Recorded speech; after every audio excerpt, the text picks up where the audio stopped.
Hi guys, super excited to announce a project I've been working on for a while. I'm about to show you something that I think will turn the tides of learning tarot. Okay? In my humble opinion. So, I'm about to show you what's in this closet for a little guide. Okay? If you're like me, you love board games. Okay? This is actually my coat closet. But we have stacked all of our board games and our light bulbs, sorry about that, all of our board games in the top of this closet because we're a board game family. We love board games. We like to get competitive and get all the pieces out. Fight over who gets what color, okay? Play Uno, play Jumanji, whatever, okay? Our current favorite is the Lord of the Rings board game, and it's really fun. So, because we're all fans of the books and movies. So, anyway, that's our current favorite, and we like to play it like all the time. But knowing about this about me and my family, I thought, wouldn't it be great if I made a board game for tarot, to learn tarot, or to just pick a deck that you want to explore and do it in a game style. So I came up with Tarot-opoly. Now, if you're familiar with Monopoly, it is a board that's filled with colored spaces. Now, I'm going to check on this, but I believe that if you go on the Monopoly website, you can fill in all of the blanks and make your own actual board and the instructions, and they will package it and send it to your house. Now, if you want an actual board like that and they have that available, I will let you know below if that is true. But if they do that still and you want to use Tarot-opoly to make you yourself or your family, if they're all into tarot, a board game out of this, the whole package, I've got the instructions, all the little some pieces and everything. I think the whole package I'm going to put on my coffee page. That's enough validation for me to, share with you guys what all I have come up with. So I've printed all these on copy paper, but the PDF that this board is like the DPI, the dots per inch, is enough for you to print out an actual poster. So say like you want an 18 by 24 or a 16 by 18, like one, some kind of board in the rectangular shape. You could potentially use that PDF and put it into a program like Canva or a print-on-demand company like Office Depot and print your own poster board. And that would give you a little bit more of a sturdy board, like, consistency, I guess you could say. But for the purposes of this video, I printed it out in, on copy paper to share what all comes in the package. Okay, so first of all, we've got the board. It's Tarot-opoly. Now, I could have gone to way more detail with the utilities, the trains, or not the trains, the railroads, the chants and chests, the jail, go straight to jail, pass go, all of that. You can really go into depth. And this is just stepping off point from me. But if you wanted to take this idea and run with it, that's great. Like I said, if you were going to do that and then share it, I would like to get some, I would like you to buy the package from me. But like I said, I went into the details that I thought were relevant. And what Tarot-opoly is a learning game. So if you do not have any dice, you can use anything for a dice, but they do have dices. They do have die on the internet.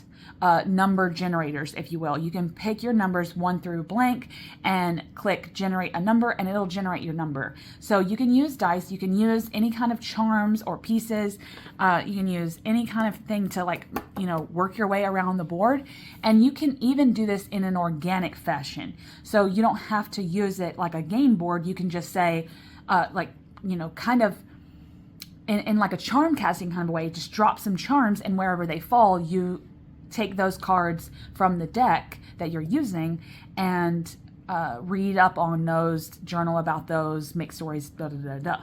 So what I've done is I put the court cards in the corners, and then I've put the major arcana, which is perfect because all of them fit. All of the major arcana fit around the colored spaces, and then the numbers fit into the non-colored spaces. So for instance, aces, twos, threes, fours, all the way to the tens.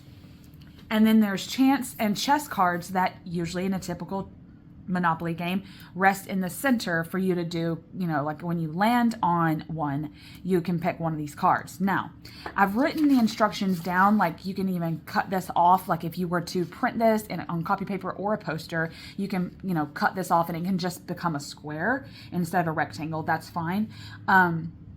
But I've given some minimal instructions here, and then I go over, and I'm not gonna get too in-depth with the instructions, but basically what I wanted this to become was you can start anywhere you want. Typically, I would probably say I'll say this, what has worked for me is I shuffle the deck that I'm working with, and this can be any deck. This can be a new to you deck if you're new to tarot. This can be one of the main systems, Marseille, Thoth, or Rider-Waite-Smith. Like if you're wanting to learn one of those systems, or it can just be a deck in your collection that you're wanting to, you know, have some fun with, and that's all fine and good. So shuffle and pull one card, and then whatever card that is, say if it's a 3, okay, whatever, if it's a court card or if it's a major arcana, pick one of those spots and start there instead of having a definite starting point. You could start at the full if you wanted as the, you know, number 0. It does really, the possibilities are endless with where you want to start with this. But you can start by shuffling and pulling that one card, starting there or starting at the full, doesn't matter. But then once you, like say you land at the full, I have in the instruction packet, I have some ideas as to what you might want to do with those cards. So for instance, the major arcana spaces each have something for their colors. So all, like the full magician and priestess are all under red, and then these 3 are under yellow, what have you, right? So for the color spaces, I have put instructions, and then you can explore those cards or the major arcana cards using those instructions. Reading from a book, listing out the pros and cons, listing out the shadow aspects of those cards, things like that. And then the minor arcana and the court cards also have instructions. So I've listed out, sorry, dog hair, listed out some instructions for both of these sections as well. And like I said, they're really, really cool. Now the chance and chess cards were really fun to do. Now I made them huge, huge squares, just in case someone were to print this out and have a poster that they would still kind of fit in the middle, and you can use them in like a real game. So if you've had some time, you could, you know, even do it at this size and still play the game. You know, it doesn't have to be poster size, but you could still potentially play the game and work your way around the board in a board gamey fashion. And it can just be like a tarot practice that you have for a little while that will really get you involved with the cards. I think that it's been really cool for me, it's been really cool to like go through and see what I can see, follow some of the instructions, follow some of the chance and chess cards, and it's been really fun. I'll give you a couple of examples of the chance. Here's the chance cards. One is move to the Fool. Which animal would accompany you off the cliff? So see, you could technically use this in like a, I'm sorry if you can't see everything. It's really okay. It's just the vibe.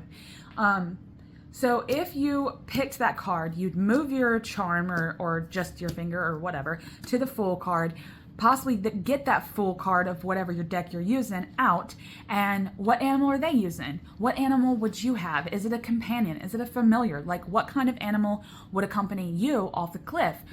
What is important in terms of that symbolism in a tarot deck?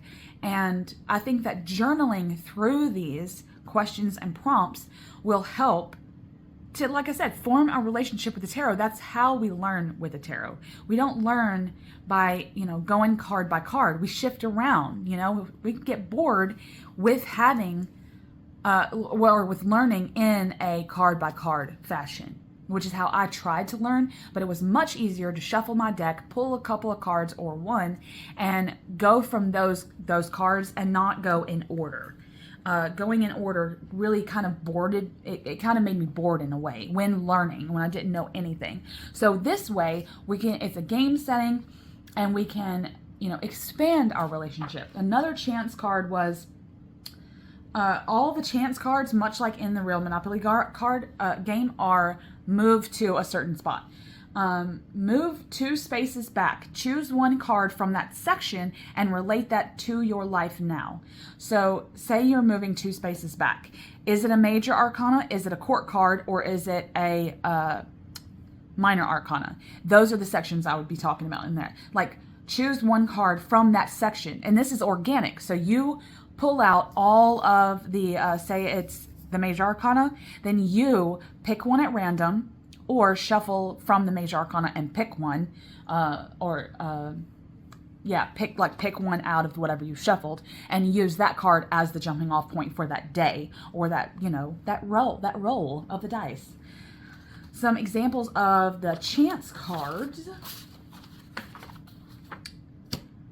One of the chance cards says, grow it. Pick 5+ cards to balance on a houseplant or any surface. Leave them for a day. These are kind of cheeky because some of them act as placements. You place them around your house, and they kind of act like card pulls of the day, where they're noticeable. You're noticing them, and it makes it easier for when they're in view, like on your coffee pot, or near your coffee pot, not on your coffee pot, okay? Because the steam from your coffee pot's going to ruin them. But near your coffee station, or on your tarot table, or wherever you would normally pull cards anyway, if they're on display in some ways, that actually helps you to generate relationships with the archetypes as well, because you're seeing them and you're like, how might that relate to my day-to-day? How did that relate? How do all those cards relate to what I did today or what I didn't do today? And so forming those relationships archetypally, having them on display, I think helps with relationships to tarot too. So the other one more chess card is love it. Pull out all the cards in your deck that make you think of love. That was really nice, because sometimes you get into ruts where you think that the bad cards are bad and the love cards are this, but I think that can change moment to moment. Your bad cards could shift. Like, what cards that you think are bad today might not be bad tomorrow. And so whenever you pull that chest card, those are the cards that represent love for you today in that moment. So I think that's really, really, I'm just in love with this entire thing. So anyway, really quick and painless, but I was super excited to introduce this to you. We might play a little game of this in the future on the channel, but I just wanted to introduce it to you. And if you're interested, like I said, all of this is in a PDF file. All of these are like grouped together, and you can download it from my Ko-fi page for $5. I hope that you enjoy playing and learning Tarot-opoly.